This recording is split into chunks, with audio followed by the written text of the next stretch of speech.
प्रथम प्रहरी शनिवारी उत्तरायणी डिसेंबर श्री गुरुदत्त निवेदिती महती आपुल्या आयुधांची. श्री स्वामी समर्थ. जय जय स्वामी समर्थ म्हणून केला ग्रंथासी आरंभ गुरु अवतार निवेदने. प्रथमोध्याय. श्री गुरुदत्तात्रय यांच्या आयुधाची महती. श्री गणेशाय नमः. श्री सरस्वते नमः. श्री गुरुभ्यो नमः. श्री कुलदेवताय नमः.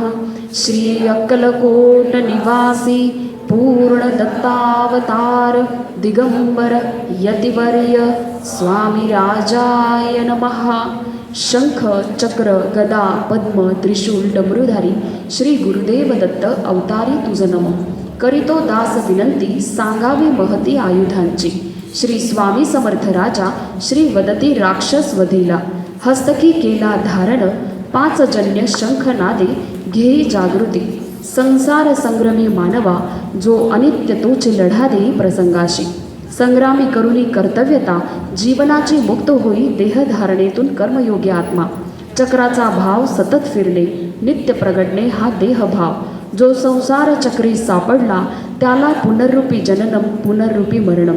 यातून मुक्त होण्यासाठी चक्रपाणी श्रीकृष्ण याला शरण जा. तो नित्य परमात्मा तुम्हाला मुक्त करेल.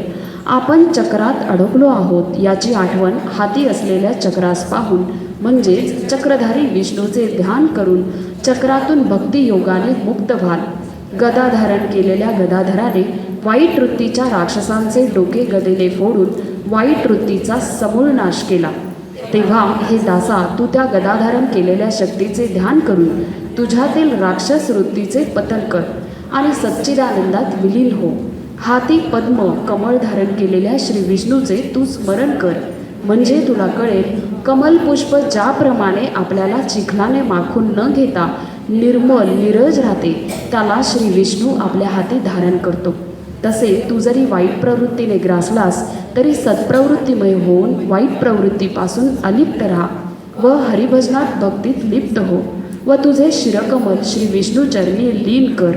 त्रिशूल धारण करणाऱ्या भगवान शंकराने उन्मत्त झालेल्या राक्षसांचा आपली शक्तिरूप नवदुर्गा हिच्याकडून त्रिशूलाने वध केला. तेव्हा तू त्या शिवशक्तीचे ध्यान व वंदन करून तुझ्यातील तमोगुणांचा मनशक्तीद्वारे नाश कर. म्हणजे तू शांत व निर्मल होशील. डमरूचा नाद डमडम ध्वनी निर्माण करून सांगत आहे मानवा तू जागा हो व डमरू वाजवणाऱ्या त्रियक्ष शंकराला पहा. त्याच्या उजव्या डोळ्यात ज्ञानाची ज्योत म्हणजे ज्ञान देणारा ब्रह्मा ज्योतिरूप आहे.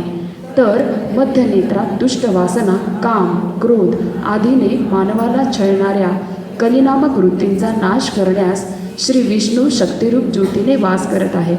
तर डाव्या डोळ्याने महेश जगातील वाईट वृत्तींचे हालाहाल आपल्या ज्योतिरूपाने संपून सांगत आहेत. जेव्हा तुम्ही आपली वाईट वृत्ती सोडण्यास तयार व्हाल तेव्हा श्री दत्त ब्रह्मा विष्णू महेश तुमचे ज्योतिरूपाने रक्षण करतील व तुम्ही अज्ञान अंधकारातून प्रकाशाकडे जाल व श्री म्हणजे चांगल्या बुद्धीचे स्वामी होऊन संसार संग्रमी लढा देण्यास समर्थ व्हाल.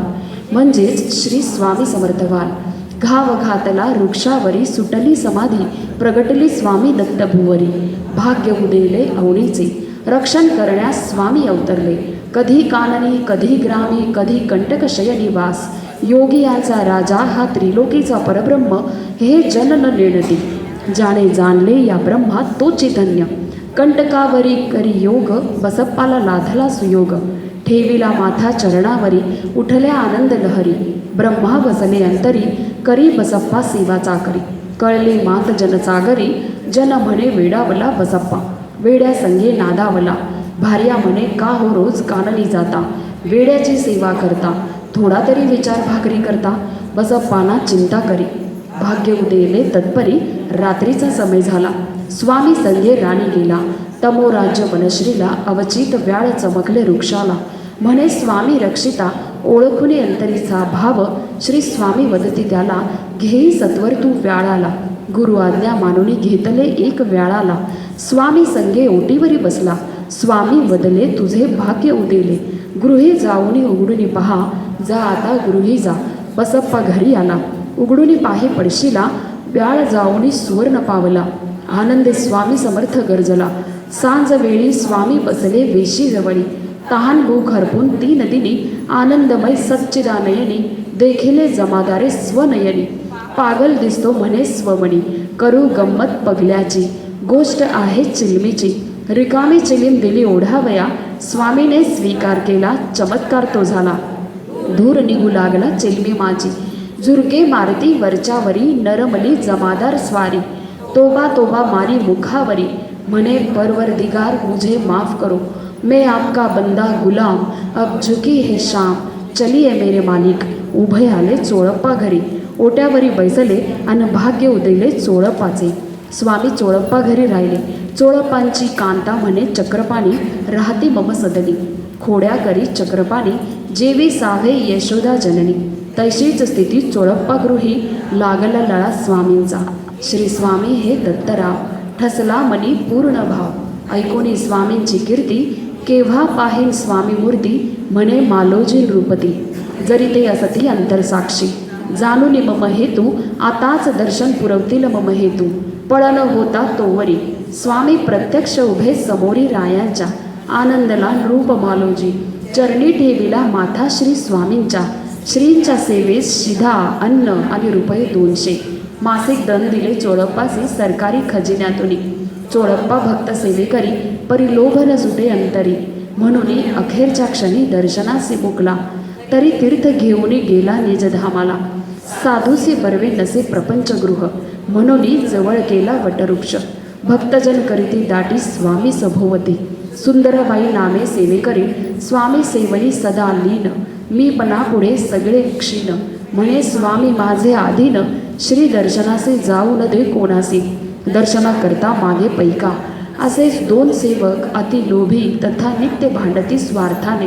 बाळप्पा नामे एक विप्र, होते बहु सज्जन, गुरुध्यासे घेतले मन, सेवेसी राहावे स्वामींच्या. हे निरिश्च निराभिमानी, सेवा करीती स्वामींची. हे न साहे लोभियांना, कसे करावे दूर यांना, युक्ती योजली नाना, परी व्यर्थ जाते सर्वही.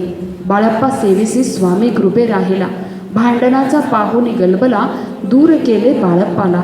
आसन दाविले चुने गच्चित, म्हणे बाळप्पा जप करी, हिशोब ठेवी वहीवरी. हिशोब होता पूर्ण, दिधले स्वतंत्र स्थान बाळप्पासी. तो गुरुमठ आहे दिपुरी. विष्णुबुवा नामे एक विप्र, होते पुराणिक वेदशास्त्री पारंगत. नृपे त्यांची आमंत्रिले राजसदनासी, पाहुणी यतिराज नयनी, म्हणती शास्त्र चर्चा करू यांशी. नमन न करता स्वामींची, पुसती ब्रह्मरूप कैसे सांगावे मजसी. पाहुणी उथळ ज्ञानाशी, ज्ञानसरिता मनी हासती, आणि उगेच बसती पाहुणी ऐसी स्थिती. बुवा म्हणे असे हा मंदमती, जन नादे लागती उगाच, साधू म्हणती त्याजला, रात्र समयी विप्र निजला. सवे पारशी सोबतीला, तव स्वप्न पडे एक बुवाला. वृश्चिके तनुसी डंख केला, असंख्यात प्राणी डसले तनुला. घाबरुनी बुवा उठले, मोठ्याने ओरडू लागले, घाम फुटला शरीरांतरी. उठोनी पुसे पारसी, का हो घाबरता स्वप्नासी, निजा आता स्वस्थपणे. दुजे दिने प्रभाती पुनरुपी प्रश्नेल यतीशी. स्वामी हासती पोट धरुनी, अन पुसती बुवासी, अरे तू घाबरसी स्वप्नासी, ब्रह्म तदाकार कैसा होसी. जाणूनी आपुले अज्ञानासी, विष्णुबुवा लीन झाला श्री स्वामी चरणासी. जो अहम विसृणी होईल लीन, त्यासे रक्षी जगत जीवन. इति प्रथमोध्याय गूढः. श्री स्वामी चरणार्पणमस्तु.